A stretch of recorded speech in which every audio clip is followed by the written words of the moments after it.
আপনিও তো আসলে ট্যাগিংই করছেন। আপনি জামায়াতে ইসলামীকে কিন্তু একটা রাজনৈতিক দল হিসেবে দেখতে পাচ্ছেন না। জামায়াতে ইসলামী দেখার আগে তাহলে আপনি পরে আবার আপনাকে বলি, মানে আপনার কি হচ্ছে আমি দেখি। আপনি জামায়াতে ইসলামী ডক্টর শফিকুর রহমান দেখতেছেন না, জনাব এস এম শাহরিয়ার কবির দেখতেছেন না, আপনি দেখতেছেন যে একটা ইসলামিক দল। আপনি ওটাকে আর কোনোভাবে এটাকে আর কোনো কিছু আপনি দেখতেছেন না। যদিও শরিয়ার কথা বলছে, শরিয়ার কথা বলছে কিনা আমি একটু উদাহরণ দেই।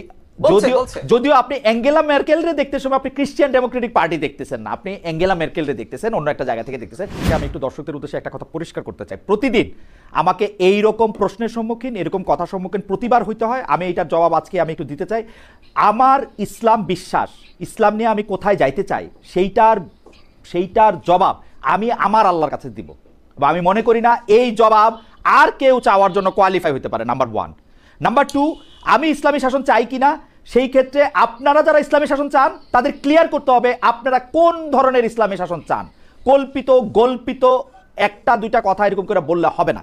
3 নাম্বার কোশ্চেন, আপনারা যে নাস্তিককে নাস্তিক বলতে পারেন কিনা, আবার খোলেন কোরআন শরীফ, আপনি দেখেন তো আপনার কোনো ক্ষমতা আছে কিনা কেউ নিজেকে নাস্তিক না বললে তাকে নাস্তিক বলার। ট্রাই ইট, আবার জানান, পরে আবার কথা হবে। আমি ডক্টর জাহেদ আপনার কাছে আসতে চাই। ডক্টর জাহেদ, আমি আপনার কাছে যে বিষয়টি নিয়ে আগে কথা বলছিলাম সেই প্রশ্নটি আপনাকে করে রাখছি। আপনি অনেকগুলি বিষয় নিয়ে কথা বলতে চাইতেছিলেন, সেইটা নিয়ে আপনি যদি একটু বলেন যে আমরা আসলে ট্যাগিং বা আদারের যে রাজনীতি করতেছি সেটা আসলে ঠিক করতেছি কিনা। ডক্টর জাহেদুর রহমান। একেবারেই না। আমি দুটো জিনিস একটু ক্লিয়ার করি। মিস্টার কবির সুপ্রিম কোর্টের একজন লয়ার, আমি মোটেও এক্সপেক্ট করি না তিনি আমাকে মিসকোট করবেন, কারণ বারবার বলছি আমরা এমন একটা ইস্যু নিয়ে কথা বলছি। ধরুন আমি ইসলাম মুছে দিতে চাই, এগুলো বলা মানে আমি বাংলাদেশে এই ধরনের মন্তব্য মানে কাউকে হত্যাযজ্ঞ করে তোলার। আমি একদম ক্লিয়ারলি বলছি, শিবিরকে যখন হত্যাযজ্ঞ করে তুলেছিল শেখ হাসিনার সময়, শিবির বললে যে কাউকে কুপিয়ে পিটিয়ে মেরে ফেলা, যে আমরা ফাইট করেছি, এখন ঠিক একই রকম কাজ হচ্ছে। আমি কি বলেছি খালেদ ভাই, আমি আপনাকে বলি, মিস্টার কবির শুনবেন আশা করি। আপনি বলছিলেন যে ছাত্র শিবির তাদের এই আইডেন্টিটি সরিয়ে তারা রেদার একটা লিবারেল ডেমোক্রেটিক পার্টির মতো কাজ করতে চায়, এটা আপনি বলেছেন। আমি কেন গায়ের জোরে তাদের উপরে এটা চাপিয়ে দিচ্ছি? তখন আমি বলেছিলাম যতদিন পর্যন্ত তাদের নামের সাথে এটা থাকবে ততদিন পর্যন্ত আমি ধরে নেব। আবারও বলি, আইডেন্টিটি পলিটিক্স আমি বাতিল করে দিতে বলি না, পৃথিবীতে আছে তো, কিন্তু এটা মেনে নিয়ে করতে হবে। এখন আপনি যখন বলছেন ও আইডেন্টিটি পলিটিক্স আর করতে চায় না, তখন আমি বলেছি আসলে তাদের নামের সঙ্গে থেকে এটা সরিয়ে দিতে হবে। আমি আপনাকে বলেছি জামায়াতে ইসলামী কি করবে এটা তাদের চিন্তা, তাদের সিদ্ধান্ত আসলে। আর একটা কথা আমি একটু বলতে চাই, কিন্তু আমার এই জায়গায় প্রশ্ন ছিল ডক্টর জাহেদ, এই জায়গায় আমার প্রশ্ন ছিল আপনিও একটা আইডেন্টিটি পলিটিক্স করছেন কিনা, একটা ওয়েস্টার্ন আইডেন্টিটি করছেন। আমি করছি না, আমি এটাই আসবো। আমি তার আগে একটু মিস্টার কবির আরো কয়েকটা জিনিস একটু অ্যাড করতে চাই। মানে ইসলামের সোল এজেন্সিশিপ জামায়াতে ইসলামীকে দেয়া হয় না। আই এম সরি, আমি একটু পড়ি। মিস্টার মহিবুল্লাহ বাবু নগরী, উনি হচ্ছেন হেফাজত ইসলামের আমির, ওনার 3 অগাস্টের মন্তব্য, জামায়াত ইসলামী একটি ভণ্ড ইসলামী দল, সহি ইসলাম দল নয়, ইসলামী দল নয়। তারা মদিনার ইসলাম নয়, বরং মওদুদি ইসলাম কায়েম করতে চায়। মওদুদির মতাদর্শ অনুসরণ করলে ঈমান থাকবে না। মজার ব্যাপার কি জানেন, আমি আমার একটা ভিডিওতে বলেছি জাহিদকে ইসলাম বিদ্বেষী বলে ফেলা যায় জামাতের রাজনীতির বিরোধিতার কারণে। মহিবুল্লাহ বাবুনগরীকে একটু বলেন তো, ওনাদের বক্তব্য মতে তো জামাতের কথা শুনলে ঈমান থাকবে না। মিস্টার কবির একটু মহিবুল্লাহ বাবুনগরীকে একটু বলুন যে উনি কত বড় ইসলাম বিদ্বেষী। আমি শুনতে চাই আসলে, যারা কমেন্ট করছেন এখানে জামাতের লোকজন, একটু বলুন মহিবুল্লাহ বাবুনগরী, শুধু মহিবুল্লাহ বাবুনগরী নন, অন্ততঃপক্ষে 10 জন শীর্ষস্থানীয় আলেমের কথা আমি বলতে পারি। আলেমের কথা বলতে পারি। খালিদ ভাই, আপনার শোতে ইসলামী আন্দোলনের নায়েবে আমির আপনার এখানে স্বীকার করে গেছেন উনি জামাত সম্পর্কে কি ধারণা রাখেন। আমি শোটা দেখেছি, তাই না? তো যদি সব হয়ে থাকে একটু ওনাদেরকে গিয়ে বলুক তো। আমি আসলে বলি কি জানেন, জাহিদকে ট্যাগ করে হত্যাযজ্ঞ করা যায়, কারণ জাহিদের শক্তি নাই, জাহিদের হ্যাডাম নাই। ওরকম হ্যাডাম আছে তো হেফাজতের, হ্যাডাম আছে হাত পাখার বা ইসলামী আন্দোলনে, তাদেরকে ট্যাগ তারা করেন না আসলে। অথচ তারা এমন মন্তব্য করেছেন জামায়াতে ইসলামী আসলে ইসলাম আর পুনরুদ্ধার করা যাবে না। এই হচ্ছে তাদের রাজনীতি। আমি এটাই বলতে চেয়েছি। একটা কথা খুব ইম্পর্টেন্ট, জামাতকে মনে রাখতে হবে, জামাত কিন্তু মজলুম ছিল, আমরা জামাতের পক্ষে দাঁড়িয়েছি, তার রাইট নিয়ে কথা বলেছি। আজকে অনেকে কথা বলছেন জামাতের হয়ে, একটু খোঁজ নিয়েন জাহিদরা তখন কি করেছিল, কিভাবে কথা বলেছিল। আজকে মজলুম জালিম হয়ে উঠছে, এটা খুব ভয়ঙ্কর লক্ষণ আমি মনে করি। আমাকে এটা বলার চেষ্টা করলাম আমি ইসলাম মুছে দিতে চেয়েছি না, সরি, আমি ভিন্ন একটা প্রসঙ্গের কথা বলছি। এবার আপনার প্রসঙ্গ যেটা আপনি আমাকে বলতে চেয়েছেন, আমার ইসলামোফোবি আছে কিনা, আমাকে আরেক ধরনের আইডেন্টিটি, না, উত্তর হচ্ছে না। আসলে আমরা রাজনীতি দুটো ভাগে করতে পারি। আমি প্রথম থেকেই, গোড়া থেকেই, ইভেন আমার রেকর্ড আছে, আমি প্রথম আলোতে বাঙালি আইডেন্টিটি পলিটিক্সের বিরুদ্ধে কলাম লিখেছি, আমার এগুলো সব রেকর্ড আছে। আমি ভারতে আমার চ্যানেল নিষিদ্ধ। খুব মজার ব্যাপার, ট্যাগের কথা বলছেন, আমাকে ভারতের দালাল বলা হয় যখন জামাতের সমালোচনা করি। ভারতে অফিসিয়ালি যে কয়েকটা ইউটিউব চ্যানেল বন্ধ হয়েছে, এর মধ্যে আমার চ্যানেলটাও আছে। আমি আপনাকে জানিয়ে রাখলাম, আমি এটা নিয়ে দেখিয়েছি আমার অফিসিয়াল ইমেল আমাকে পাঠানো হয়েছে ভারত সরকারের।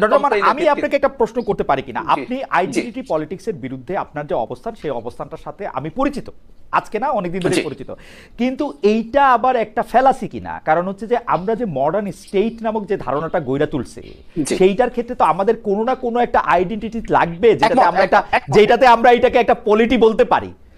এইটা আমরা কোথায় পাবো যদি আমি ধর্মটারে বাদ দেই, জাতীয়তাটারও বাদ দেই? না খালেদ, না খালেদ ভাই, এখানে আমরা এটা হ্যাঁ একদম এটা ফ্যাক্ট। আসলে আমাদের এই দ্বিতীয় বিশ্বযুদ্ধোত্তর সময়ে যেভাবে স্টেট তৈরি হয়েছে, এটা মূলত আসলে আটলান্টিক চার্টারের উপরে ভিত্তি করে, ওখানে লেখা ছিল প্রত্যেকটা নেশনের তার নিজেকে শাসন করার অধিকার থাকবে।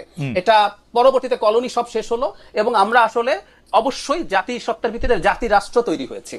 পরবর্তীতে আসলে আমাদের যেটা বলা হয় যে আসলে প্রবলেমটা কোথায়, একটা জাতি রাষ্ট্রের প্রবলেম হচ্ছে এটার আদারিং থাকে। সে কারণে একটা স্টেট ক্রমাগত নেশন স্টেটের জায়গায় সিটিজেন স্টেট হয়ে ওঠা উচিত, যদি সেটা বিদেশ শেষে সবার রাইটকে প্রিজার্ভ করতে চায়। আমি সেটাই চেয়েছি।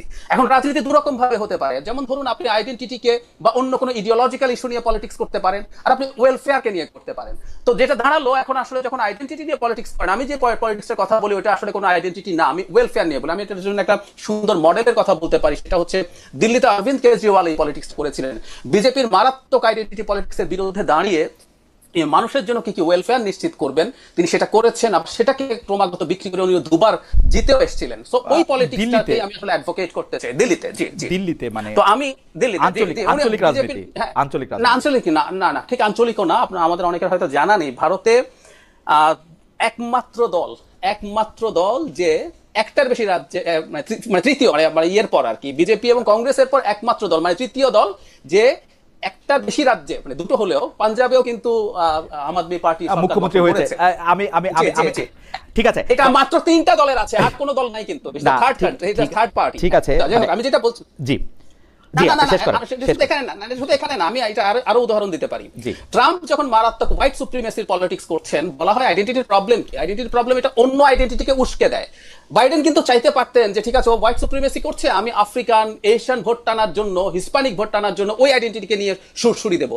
বাইডেন কিন্তু করে নাই। বাইডেনের পুরো ইলেকশন ম্যানিফেস্টো আমি পড়েছি এবং আমি এটা কলাম লিখেছি উনি জেতার আগে আমি দেখিয়েছি যে উনি ওই ট্রেন্ডে না গা ভাসিয়ে তিনি রেদার কিভাবে তার লোকজনের জন্য ওয়েলফেয়ার করবেন। এই প্রসঙ্গে একটা কথা একটু বলে রাখি, যে ফরিদ জাকারিয়া তার লাস্ট যে বই দ্য এজ অফ রেভলিউশন, ওখানে একটা খুব ইন্টারেস্টিং কথা বলেছেন। আমরা আসলে ওইদিকে যাচ্ছি এবং এই কারণে আমাদের ফাইটগুলো এখন কঠিন, যে আপনি এখন যতই চেষ্টা করুন না কেন ওয়েলফেয়ার বেস আলোচনা করবেন। বাইডেনের সময় economy was in the best position in recent Times, কিন্তু অবিশ্বাস্যভাবে ট্রাম্পের কাছে ডেমোক্রেটিক পার্টির ক্যান্ডিডেট হেরে গেলেন। তো এই প্রবণতাগুলো আছে, এই প্রবণতার বিরুদ্ধে আসলে আমার ফাইটটা। আমার কথা হচ্ছে রাজনীতি আমরা করব মূলত জনগণের ওয়েলফেয়ারকে কেন্দ্র করে। আরেকটা কথা বলে শেষ করি, আমরা যখন আইডেন্টিটি নিয়ে অনেক বেশি কথা বলতে থাকি তখন হয় কি, জনগণের সার্ভ করলো কি করলো না। ধরুন বিজেপি বলছে তোমার কিন্তু স্টেট চলে যেতেছে, মুসলমান তোমার এটা খায় ফেলবে, ওই যে এখানে নিম্নবর্ণের হিন্দুরা খায় ফেলবে, খ্রিস্টানরা তোমার দেশের ক্ষতি করে ফেলতেছে, মিশনারিরা শেষ করে ফেলবে। সো মানুষ আর ওই হিসাব করছে না, আমি তোমার জন্য রাম মন্দির বানাবো, আমি তোমার জন্য ওটা করবো। এসবের মধ্যে ভুলিয়ে মানুষকে ঢুকিয়ে রাখা যায় এবং এটাই দিনের শেষে মানুষকে ওয়েলফেয়ার থেকে সরিয়ে আনে। দ্যাট ইজ ওয়াই এটা করছি। আর একটা ব্যাপার আছে একটু যোগ করি, আইডেন্টিটি নতুন আইডেন্টিটি করে এবং আদার করে। এই যে আপনি ট্যাগের কথা বলছেন, ট্যাগের কারণও কিন্তু আসলে মূলত আইডেন্টিটি। আপনি যখন মনে করছেন জামাতে ইসলামের পক্ষে কথা না বলা ইসলাম বিদ্বেষ, আপনি ইসলাম বিদ্বেষী ট্যাগ দিয়ে দিচ্ছেন। কারণ আমরা এখন আলাপটা ওই জায়গা থেকে কারণ হচ্ছে আপনিও তো মানে আমি আবার যদি মানে আজকে আপনার একটু চলে যেতে হবে, তারপর আপনার কাছে যখন আসবো তখন আপনি কিন্তু আপনিও তো আসলে ট্যাগিংই করছেন। আপনি জামায়াতে ইসলামীকে কিন্তু একটা রাজনৈতিক দল হিসেবে দেখতে পাচ্ছেন না। জামায়াতে ইসলামী দেখার আগে তাহলে আপনি পরে আবার আপনাকে বলি, মানে আপনার কি হচ্ছে আমি দেখি। আপনি জামায়াতে ইসলামী ডক্টর শফিকুর রহমান দেখতেছেন না, জনাব এস এম শাহরিয়ার কবির দেখতেছেন না, আপনি দেখতেছেন যে একটা ইসলামিক দল। আপনি ওটাকে আর কোনোভাবে এটাকে আর কিছু আপনি দেখতেছেন না। যদিও শরিয়ার কথা বলছে, দাঁড়ান শরিয়ার কথা বলছে কিনা আমি একটু উদাহরণ দেই। যদিও আপনি অ্যাঙ্গেলা মেরকেলরে দেখতে সময় আপনি ক্রিশ্চিয়ান ডেমোক্রেটিক পার্টি দেখতেছেন না, আপনি অ্যাঙ্গেলা মেরকেলরে দেখতেছেন, অন্য একটা জায়গা থেকে দেখতেছেন। এইটা কেন, এটা আমি আপনার কাছে একটু জানতে চাই।